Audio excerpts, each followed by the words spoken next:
yang artinya halo akang-akang, kang ghosting, kang rebahan, kang magrib, kang beban orang tua, semua akang-akang dari berbagai negara dunia hingga antar galaksi. Saya lagi di rumah nih guys. Jangan lupa like, comment, and subscribe. Di kesempatan kali ini saya akan menceritakan sebuah film yang lanjutan dari film selanjutnya. Maaf, maksud saya lanjutan dari film sebelumnya atau film kemarin yang berjudul God of Gambler 2. Di sini menceritakan seorang dukun muda yang dibintangi oleh Stephen Chow, ya, paman saya. Yang sebut saya Shincho, yang selalu sial dan melarat dalam hidupnya karena memiliki kekuatan yang tak bisa digunakan jika untuk kemaksiatan. Biar gak kebanyakan baca di awal, ayo kita langsung menuju studio. Di awal film kita akan diperlihatkan sebuah konferensi atau pertemuan para penjudi besar, tepatnya yang berlokasi di San Francisco, yang bertujuan untuk menggalang dana yang mana hasil dari acara itu akan disumbangkan untuk rakyat miskin dan yatim piatu. Di sini terlihat kedatangan Michael Chen yang diutus gurunya. Michael Chen sendiri sudah terlihat sukses menjadi anak didik dewa judi dan telah mewarisi skillnya hingga makanan kesukaannya. Dan di awal acara ternyata ada abang-abang amatiran yang bernama CN Tai yang sok jago dan terlihat pansos menghina dewa judi dan menantang anak didiknya yang berkata siap siap menyumbangkan 10 juta dolar jika kalah. Di awal permainan tentu Michael Chen memenangkan perjudian tanpa mengeluarkan skill apapun karena memang dasarnya si CN Tai hanyalah penjudi abal-abal yang cuma bisa berbual. Di awal perjudian terlihat sedang memainkan blackjack yang mana Michael Chen selalu mendapatkan kartu as dan membuat si CN Tai sendiri ketar-ketir gemetaran kena mental. Sedangkan si CN Tai sendiri mendapat kartu dengan angka melebihi 21 yang artinya batas kartu sudah melebihi blackjack atau melebihi angka 21 dan hangus. Kemenangan ini dimenangkan oleh Michael Chen dengan satu babak saja. Karena semakin terkenalnya Michael Chen hingga ia dijuluki kesatria judi.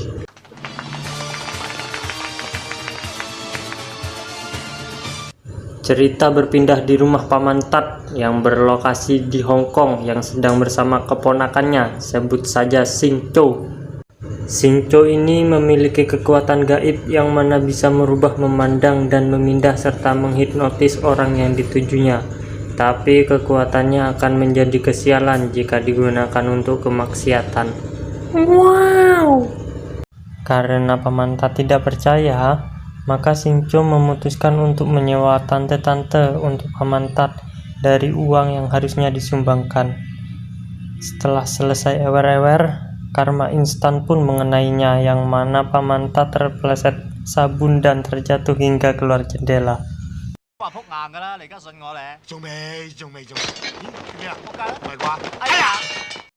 Malam harinya saat mereka makan, tiba-tiba Paman Tat memiliki ide untuk menggunakan kekuatannya saat berjudi.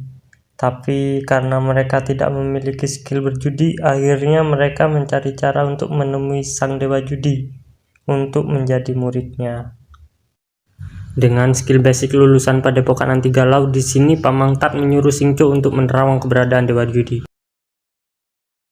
Bukannya fokus mencari tahu keberadaannya, si Shincho ini malah berfokus sama mbak-mbak berdada mulus.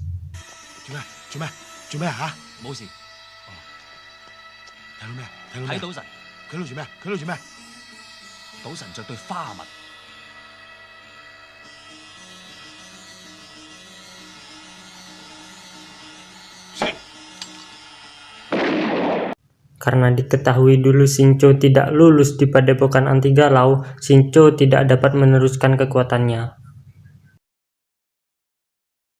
Lalu Paman Tat memiliki ide untuk membuat video rekaman dan mengirimnya kepada anak didik dewa judi.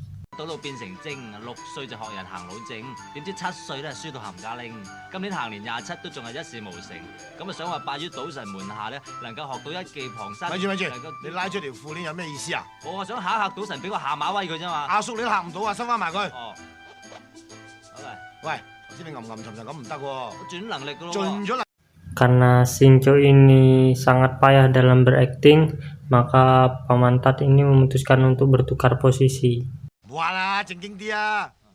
小弟摩羅星，行年27，一事無成，幸好心術還算良正。願阿師傅你收我為徒，等我有一技傍身，他日行走江湖，鋤強扶弱，為社會服務，為國家捐軀，為自由，愛自由，自由萬歲！ Singkat cerita, nampaknya Shincho ini menyadari bahwa caranya ini tidak akan berhasil. Maka Shincho memutuskan untuk memancing si Dewa Judi untuk menerima tantangannya. Nampaknya di sini Shincho mengaku sebagai julukan Malaikat Judi. 呢就叫特異功能。呢度有隻煙屎，只要我輕輕一啜，就即刻變為一隻巢咗嘅煙屎。10點後鐘唔好打嚟，因為我瞓咗。發神經。 Singkat cerita, keesokan harinya ada Pak Wang yang datang menjenguk Michael Chen. Di sini mereka sedang bersilaturahmi dan membicarakan soal kesuksesan mereka. Saat di tengah obrolan, nampaknya si Michael Chen ini ingin diajak ke Tokyo dan menikmati diskotik di sana. Tapi sayangnya Ko Chun berpesan agar Pak Wang tidak menuruti permintaan Michael Chen yang tak beradab. 呀你咋？果然係我師傅好朋友，一啲都冇破壞賭神嘅名譽嘅。我有啲事走先。 Setelah Pak Wang berpamitan, tapi si Michael ini karena yang sudah kebelet langsung memesan wanita malam. 喂，你幫我即刻 call 我條女嚟，我而家喺山上嗰阿叉嗰間屋裏邊，快啲啦！ Singkat cerita, Paman Tat dan Shincho datang menerobos masuk seperti preman ke rumah Michael Chen. Di sini kedatangan Shincho dan Paman Tat berniat untuk menunjukkan video dan skill kehebatan yang dimilikinya. 賭俠細佬賭聖，咩事？相信你同師傅都睇過我寄俾你嗰餅 video video。以我咁嘅人才肯拜入你哋門下。 Tapi ternyata si Michael Chen ini tidak mempedulikannya. Di sini Michael Chen kaget dengan kesaktian milik Shincho. Tapi setelah Shincho menyadari jika duduk tanpa kursi, dia malah terjatuh.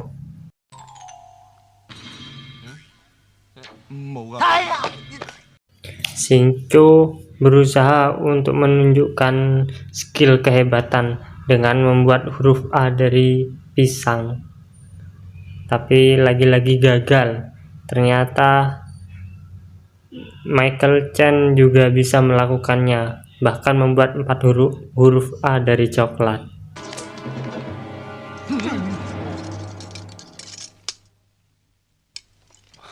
Singkat cerita, justru karena yang dilakukan mereka malah konyol, Michael Chen berniat untuk pergi keluar. Tentu Shincho menahannya dan menantangnya untuk bermain kartu, yang mana jika Shincho menang, dia ingin dipertemukan dengan Dewa Judi, dan jika kalah, dia siap pergi untuk Maksudnya dia siap untuk pergi dari rumah itu. Permainan pun dimulai dengan cara bermain besar-besaran kartu, yang mana mendapatkan kartu terbesar dialah pemenangnya. Nampaknya Shincho mendapatkan kartu as atau kartu yang paling besar, tapi ternyata setelah Michael mengambil, dia juga mendapatkan kartu as. Shincho yang mengetahui itu jika Michael Chen mendapat kartu as, dia pun merubahnya dengan kekuatan dukunnya.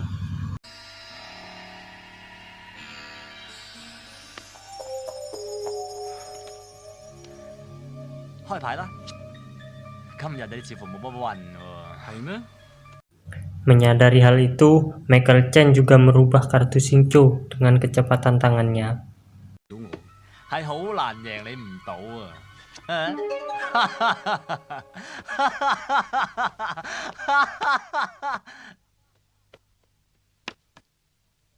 你隻牌喺我度。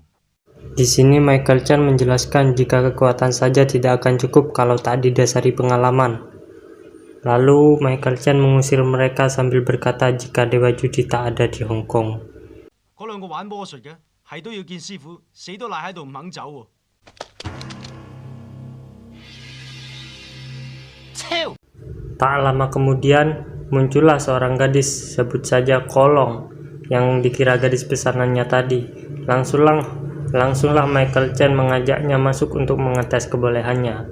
Merasa dilecehkan, lalu Kolong menghajarnya. Untunglah si Dragon datang untuk menengahinya, sambil menjelaskan jika dia itu adiknya yang bekerja sebagai inspektur kelompok kepolisian. Menyadari hal itu, tentu Michael Chen segera minta maaf kepadanya dan menjelaskan jika dirinya bukan hidung belang seperti yang ia kira. 大佬啊！喂，大佬，正菜到啊 ！Fantastic， 講掂咗今晚唔使翻屋企瞓㗎啦，正嘢嚟㗎。你係邊種人啊？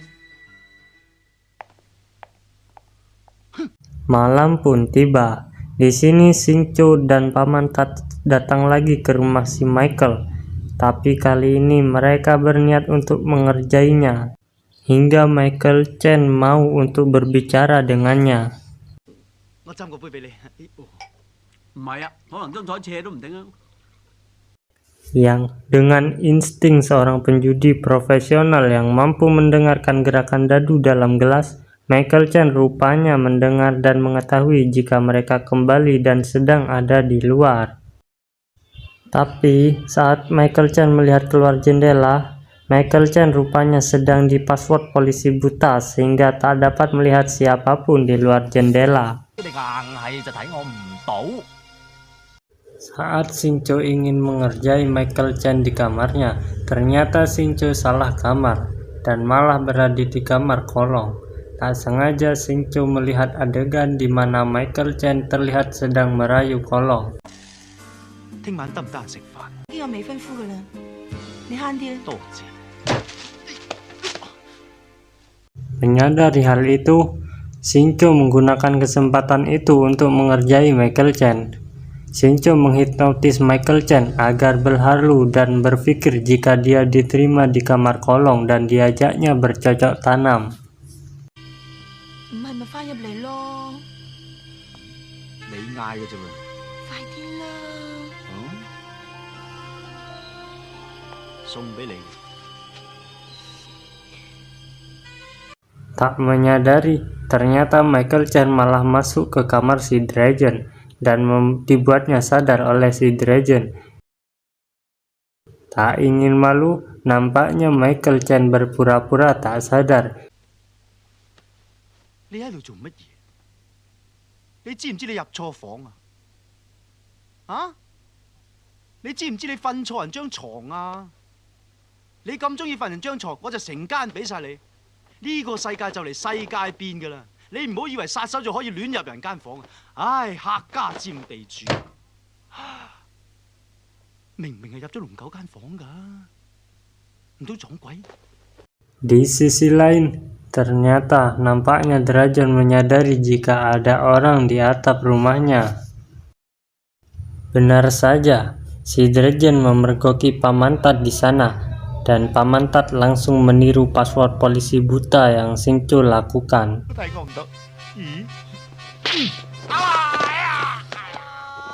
Dan akhirnya mereka berdua pun diusir.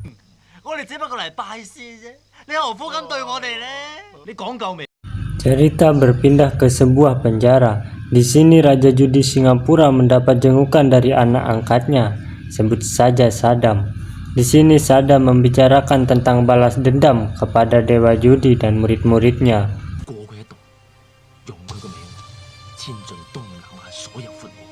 Cerita berpindah ke rumah Michael Chen. Di sini rupanya Xingqiu dan Paman Tat tak menyerah dan tetap memohon agar mereka dapat diterimanya. Di sisi lain, ternyata Saddam telah menyuruh anak buahnya melakukan penyergapan.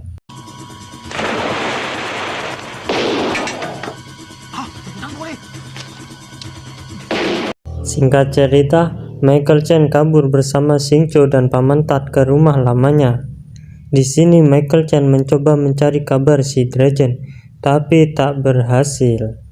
Lalu Xingqiu mencoba membantu untuk menemukan si Dragon dengan penerawangan hasil belajar di padepokan anti galau.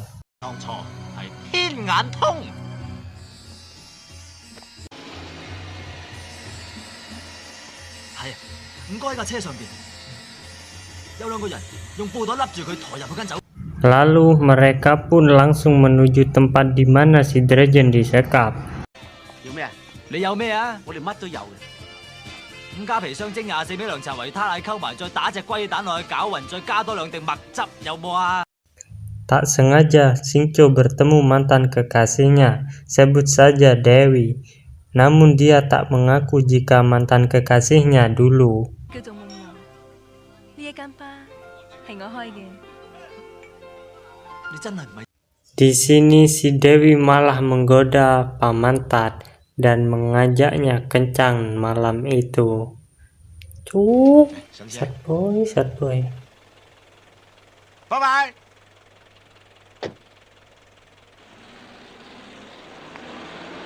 Beberapa hari kemudian, Paman Tat meminta agar kekuatan Xingqiu ditransfer kepadanya. Setelah selesai, Paman Tat mencoba kekuatan yang telah ditransfernya. Berangkatlah Paman Tat ke rumah si Dewi untuk menunjukkan kekuatan yang sudah diceritakannya. 我唔使咪得咯。好啊，星仔， Di sisi lain, nampaknya Michael Chen mengabarkan jika telah ada orang yang menggunakan nama baik Dewa Judi untuk menipu orang-orang dan merusak atau mempermalukan nama baik Dewa Judi. 到時用少少千術就可以呃晒佢啲錢。 Lalu mereka mencoba untuk menggagalkan aksi tersebut. Untuk menemui orang itu, Michael Chen dan Xingqiu membutuhkan uang yang banyak untuk pergi ke sana. Berangkatlah mereka ke tempat judi langganan Michael Chen dulu. 九哥，九哥，到仔，咁耐唔蒲頭。 Agar diterima berjudi, di sini Michael Chen mengaku membawa adik sepupunya yang bodoh dan sangat kaya dari luar negeri. Michael Chen membujuk bandar itu untuk mengerjainya adiknya hingga bangkrut. 兄弟，你貴姓啊？我媽姓黃，我問你啊，表哥 Michael，我問你啊。我 Michael Jackson。喂，你老表真係九唔搭。 Di sisi lain, Paman Tat yang sedang bermain kartu ternyata menang telak dan mendapatkan uang yang sangat banyak. 多謝多謝多謝多謝晒多謝嚇，成日做揾我，多謝晒多謝晒多謝晒。 Kembali lagi ke Michael dan Xingqiu. Di tengah permainan, Xingqiu berusaha menggunakan kekuatannya dan merubah kartunya. Tapi ternyata ada efek samping saat pembagian kekuatan dengan Paman Tat.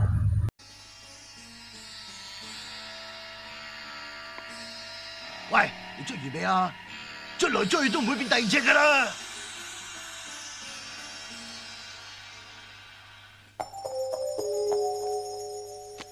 去咪去？咪住咪住，睇睇先睇睇先啊！你好大汗。我知，幫我抹咗佢，唔該。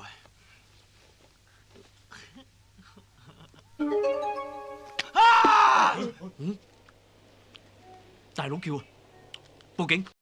Tak kehabisan cara, nampaknya mereka mengelabui para penjudi itu.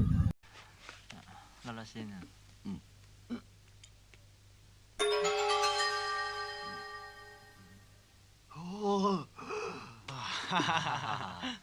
好，我跟咩跟？你夠我大咩？你好嘢，咁我唔去啦。 Di sini Michael Chen menyuruh bandar untuk menyerah juga dan akan membagi hasilnya berdua. 洗牌啦！ Setelah menang, mereka ingin pergi begitu saja, tapi malah ditahan oleh si bandar dan dipaksa untuk bermain lagi. Di babak kedua, mereka bertaruh semua uang, tapi ternyata Xingqiu masih tetap tidak bisa memakai kekuatannya dengan sempurna. 咩啊？抱好啲啦，咁麻煩嘅你。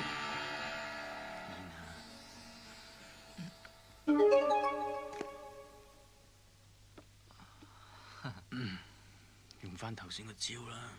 啊！ Lalu, mereka pun tetap mencoba untuk mengelabui para penjudi lainnya dan menyuruh untuk menyerah semuanya. 有冇有條例啊？投降輸一半咁怪都有嘅。係咯，係嘛？係啊，呢度興㗎，呢度興投降輸一半㗎，我投降嚇，輸一半咋。Sialnya, ada satu penjudi yang tetap tidak mau menyerah dan meminta untuk membuka kartunya. 開牌啊！冇事事熟熟。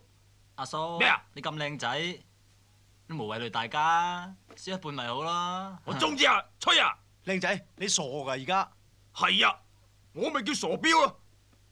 兄弟，開個牌睇啊！ Setelah terpojok, mereka pun berniat untuk kabur, tapi karena ditahan, Xingqiu memakan kartunya agar tidak diketahui aksi curangnya itu. Beruntunglah ada polisi yang mana kesempatan itu digunakan untuk memakan kartunya setengah. 咩事啊，Sir？我懷疑你睇到醉賭，醉賭打麻雀啫嘛。幾廿人打。 Next time you play mahjong very quietly. Let's go. Setelah polisi itu pergi, mereka pun melanjutkan perjudiannya dan masing-masing menunjukkan hasil kartunya. 而家我當你得一屁煙咋。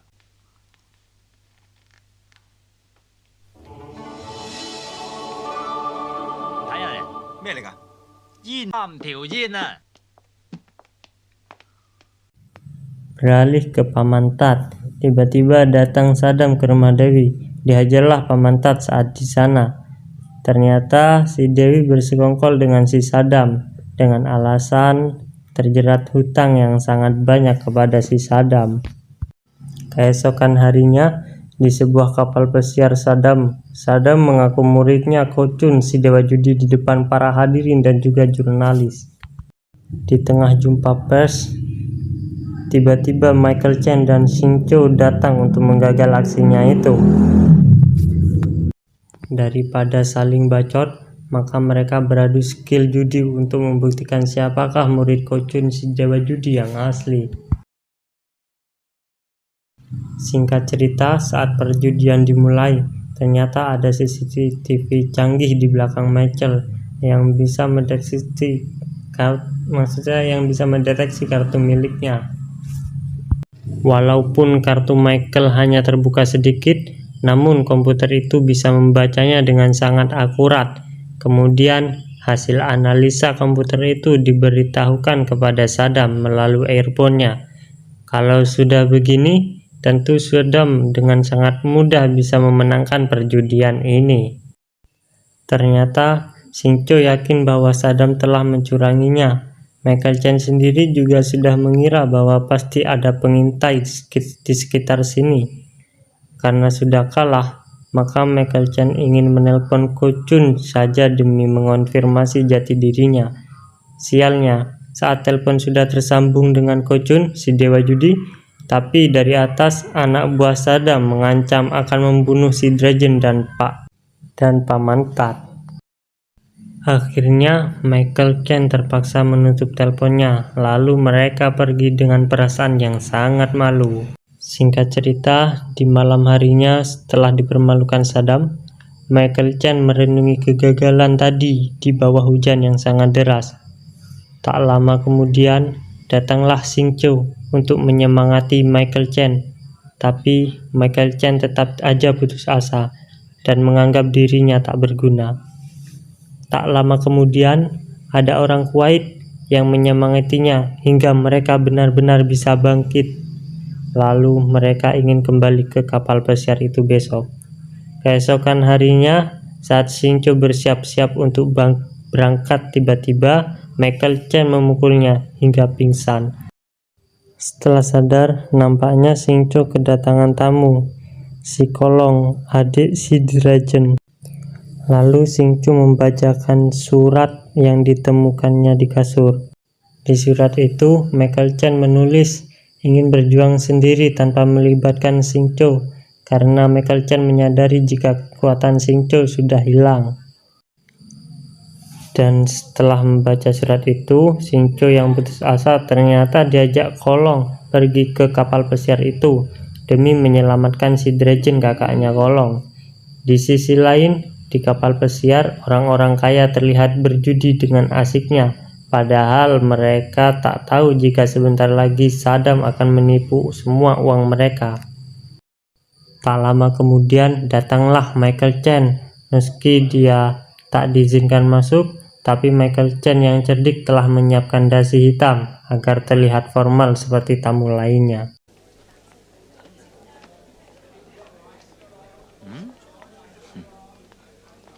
Lalu bertemulah Michael Chen dengan si Saddam. Saddam tidak mau berjudi dengannya lagi karena di sini taruhan minimalnya adalah 360 juta. Lalu Michael Chen berhutang uang 18.000 saja kepada Saddam untuk berjudi yang hingga nantinya bisa menjadi 360 juta rupiah.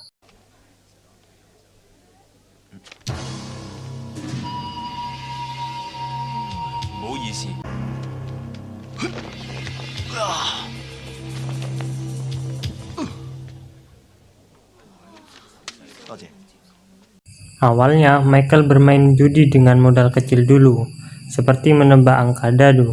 Karena dibekali pendengaran yang sangat tajam, maka Michael bisa dengan mudah menebak dadunya. Bahkan sekaligus petugas mencuranginya, Michael langsung menyadarinya. Berhasil memenangkan tebak dadu, kini Michael bermain judi kartu. Lalu mulailah Michael mengintip satu kartunya yang masih tertutup. Seperti biasa, kamera CCTV ini mulai mengintipi kartunya Michael Chen. Meski hanya terlihat sedikit saja, tapi sistem komputer masih mampu mengenalinya. Menurut komputer, kartu itu kemungkinan besar adalah kartu as. Lantas, Saddam menyuruh petugas untuk memberikan kartu bagus pada lawannya Michael, agar Michael Chen jadi kalah. Sialnya, tebakan komputer Saddam tadi adalah salah total, karena ternyata kartu Michael Chen adalah angka 8. Bukannya kartu as. 豈有此理！我有個習慣，我睇牌嘅時候至中意擺支牙籤喺啲啤牌度，然後就甩嗰隻有嗰隻。旁邊啲人睇到以為係煙屎添啊！哇，唔玩咯，都成10幾萬啦，出邊嗰100蚊裝算係你嘅 ，OK？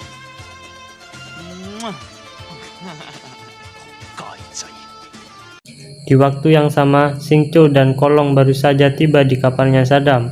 Supaya kerja mereka lebih tepat sasaran, maka Xingqiu usul agar mereka berpencar saja. Xingqiu sendiri bertugas untuk membebaskan Paman Tat yang sedang disekap. Tapi ternyata kamar ini adalah kamarnya Dewi. Dewi mengaku terpaksa menjebak Paman Tat dan Xingqiu karena Dewi sendiri punya hutang yang sangat besar pada si Saddam. Meski begitu, Paman Tat dan Dragon kondisinya masih hidup dan sehat sentosa. Kemudian Dewi menebus kesalahannya. Dewi bersedia memulihkan kembali kekuatan Xingqiu dengan cara menciuminya sesuai dengan permintaan Xingqiu.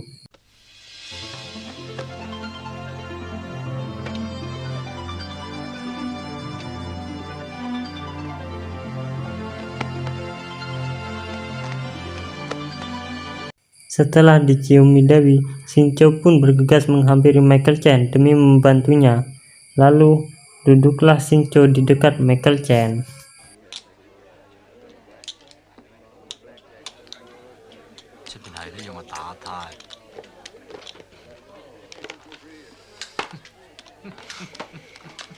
Sialnya, si dukun Cina andalan Saddam sudah hadir juga di sana. Dukun menatap tajam matanya Xingqiu untuk menghipnotisnya dan hasilnya Xingqiu terbawa masuk ke dalam hipnotisnya. Seolah-olah sedang bermain musik tradisional Cina di dalam sebuah gubuk di tepi laut. Hingga saat Xingqiu sadar, Xingqiu pun jadi bahan tertawaan para hadirin.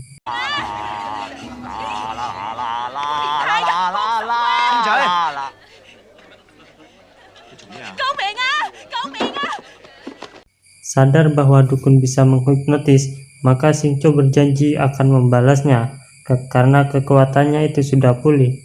Kemudian mulailah petugas mengocok dadunya. Michael terlihat fokus mendengarkan suara dadunya, sementara Xingqiu punya penerawangan tembus pandang. Meski mereka sudah sama-sama tahu, tapi masalahnya petugas itu punya alat di bawah mejanya untuk mencurangi mereka. Kalau begitu, Xingqiu memutus kabelnya saja menggunakan tenaga gaibnya. Setelah itu barulah Michael Chen berani bertaruh.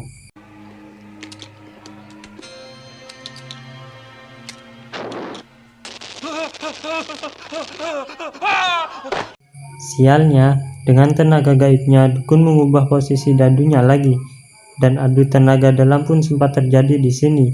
Hingga pada akhirnya Xingqiu menyelesaikan semua pertarungan ini dengan meleburkan dadunya saja. Lepas itu datanglah si Saddam demi mengingatkan bahwa judi pokernya akan dimulai 5 menit lagi. Jika Michael Chen masih belum punya 360 juta, maka bisa dipastikan Michael Chen tak akan bisa melawannya. Sadar bahwa si dukun pasti akan menggagalkan mereka, maka mereka pun berniat untuk berpencar saja demi membingungkan si dukun.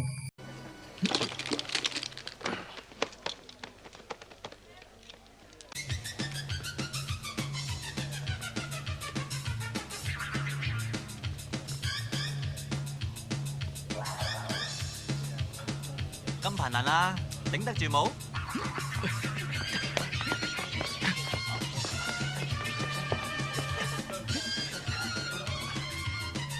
姐姐唔該，揾水。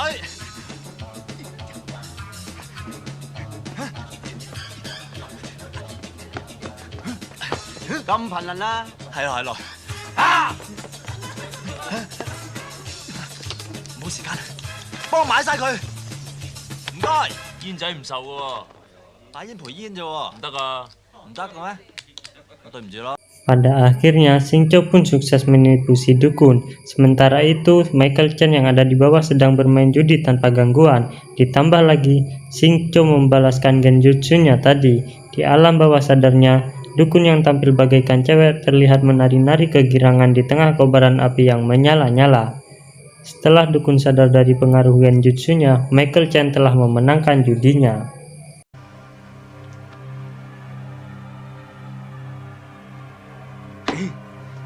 喂，你扮女人個樣好淫啊！ Kemudian dimulailah pertandingan judi terakhir, yaitu judi poker. Sebelum dimulai, Xingqiu terlebih dahulu menghancurkan beberapa kamera pengintainya, lalu menyambut kehadiran Paman Tat dan Dewi yang baru datang ke sana. Sedangkan dukun mulai mengintipi kartu-kartu lawannya dengan mata saktinya. Rupanya penglihatan dukun yang sakti mandraguna itu tak ubahnya seperti filter foto negatif. Semua kartu bisa dia lihat, terkecuali Michael Chen yang menutup kartunya dengan kedua tangannya. Kalau sudah tak bisa diintip, maka Michael Chen bisa menangkan pertandingan ini dengan kartu flashnya.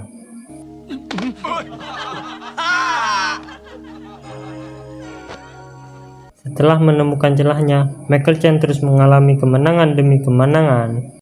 Hingga pada akhirnya, penjudi yang tersisa hanya tinggal Michael Chen dan Saddam saja. Tidak mau bermain berdua, akhirnya Saddam menyuruh dukun untuk ikut juga bermain. Sedangkan Michael Chen mulai menyuruh Xingqiu untuk ikut bermain juga. 都要一齊落場。喂，睇你咯，我想做啦啦隊喎。唔得。而家我哋唯一嘅障礙咧就係嗰個單眼佬。如果個單眼佬冇咗第二功能而你有嘅話咧，我哋係贏。 Setelah berdiskusi, mainlah mereka berdua melawan si dukun. Seperti biasa, petugas mulai membagikan kartu-kartunya pada mereka. Saat dukun hendak mengintip, Michael Chen dan Xingqiu langsung menghindar. Begitu pula dengan si dukun. Lalu dibagikanlah kartu-kartu berikutnya. Saddam memiliki kartu Tuper yang berpeluang menjadi full house. Begitu pula dengan si dukun. Michael Chen juga sebenarnya mirip, punya Tree of Again yang berpeluang menjadi full house. Sedangkan Xingqiu punya 4 kartu sejenis yang berpeluang menjadi strike flush, kartu tertinggi nomor 2 di judi poker. Daripada kalah, maka dukun berniat mengubah kartu yang sedang ditutup Xingqiu demi mencegah mendapatkan strike flush. Tentu saja Xingqiu mulai membentengi kartunya itu. Michael Chen sendiri merasa bahwa kartunya lah yang mau diubah oleh si dukun. Menganggap kartu Michael Chen sudah diubah, maka Saddam dan dukun pun bersedia bertaruh besar.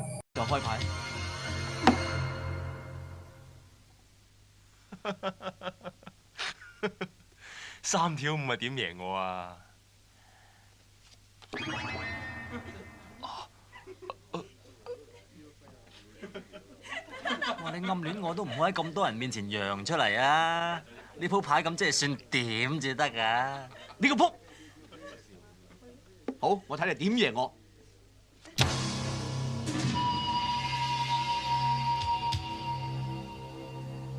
花夠唔夠打俘虜㗎？花你都打到我俘虜，咁你老豆都變鬼佬啦！如果花加條蛇又夠打冇啊？哎呀，哇，同花順喎！我老豆何止會變鬼佬啊，直情可以變做你老母啊！所以生到你隻眼咁漏頭。點解會咁㗎？我明明捽走你嘅底牌㗎，咪有！我一早就知道你可以變走我嘅底牌，所以我一早將隻底牌換咗俾星仔。你變嗰隻只係星仔嘅底牌傾啫。呢兩個撲街冚家鏟！哦，未散工就講粗口，今次輪到佢冇特異功能嘅啩嚇！烏井狗。 Karena sudah tak punya kekuatan lagi, maka dukun mengundurkan diri dari pekerjaannya. Setelah dipastikan kalah telak, Kacung Sadam mulai datang demi menyandera seluruh penumpang kapalnya yang kaya raya ini. Sadam memutuskan untuk membunuh Sing Cho dan Michael Cho karena kapal ini sudah berlayar di laut lepas. Itu artinya undang-undang pembunuhan Hong Kong tidak lagi berlaku di sini. Untungnya Kolong dan Dragon keburu datang untuk beraksi.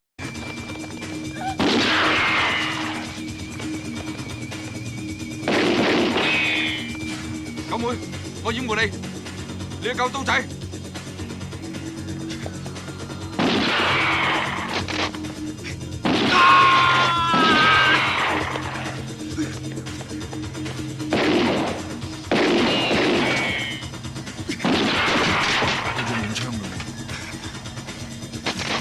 係，得返一粒。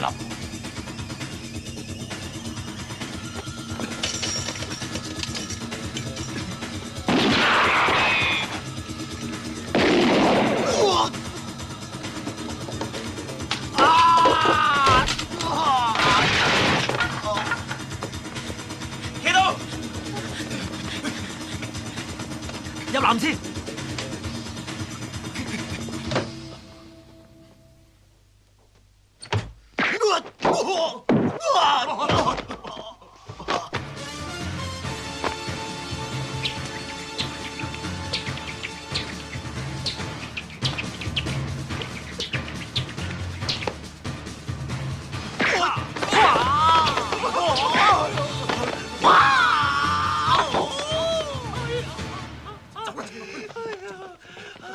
冇走啊！喂，大佬，唔好掹啊，唔好掹啊！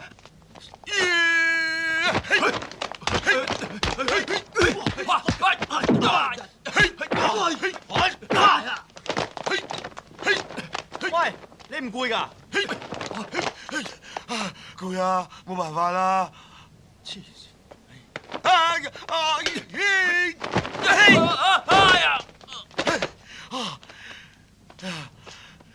咪以為我真係冇辦法啦！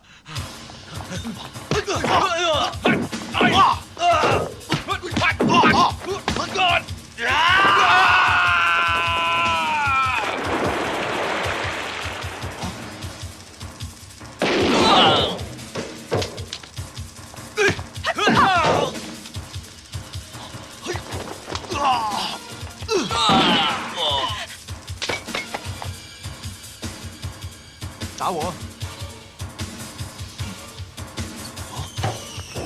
咪走！你而家想點啊？黐住有槍啊！ Hingga pada akhirnya, Michael Chan berhasil memojokkan Sadam. Michael meminta Sadam untuk mengakui semua kebohongannya itu. 淨係呢隻船嘅註冊國家先可以拉我。盜俠，大人有大量，放過我嚇！放過我！你而家驚啦咩？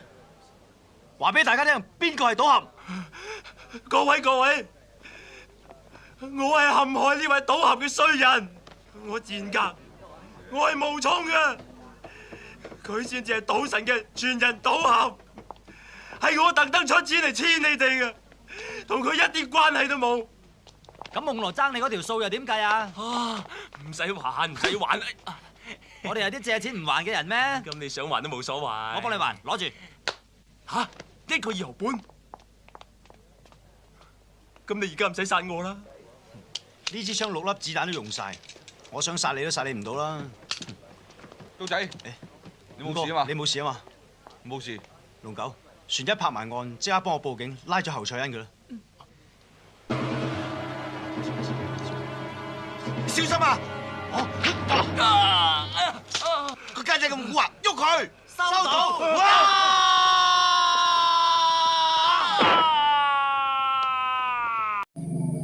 Beberapa hari kemudian, Michael Chen yang menggandeng Kolong menyapa Xingqiu yang menggandeng Dewi.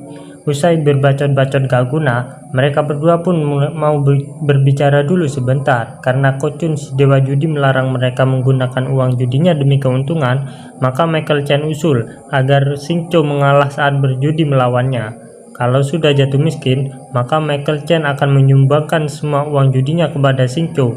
Dengan begitu, Michael Chen tetap dianggap bersedekah, meski nantinya uang itu akan dibagi dua.